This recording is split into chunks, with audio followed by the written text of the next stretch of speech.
Salom hammaga. Bugun sizlarga hayotimda bo'lgan bir voqea haqida gapirib bermoqchiman va o'sha voqeadan bo'lgan xulosamni ham sizlar bilan ulashaman. Qani ketdik.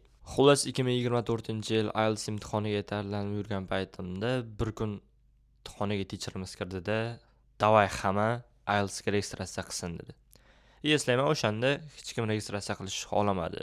Men ham xohlamadim. Yonimda o'tirgan Abdusattor ham xohlamadi. Butun kursdoshlarim registratsiya qilishni xohlamadi. Chunki biz o'ylardik, biz hali yetarlicha bilimimiz yo'q, hali ko'p tayyorlanishimiz kerak, biz imtihonga tayyor emasmiz deb o'ylardik.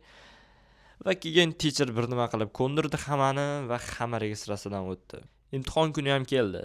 Hamma kirib chiqdi imtihonga, hammaning kayfiyati zo'r va natijalar chiqishni ham boshladi. Va ishoninglar, praktik paytda chiqmagan natijalar haqiqiy imtihonda ancha baland bo'lib chiqdi. O'zimiz ham hayron qoldik. Teacher ham hayron qoldi. Okay, xulosa nedir? Xulosa biz hech qachon tayyormiz deb o'ylamas ekanmiz. Prosta o'sha ishni borib qilish kerak ekan, bo'ldi.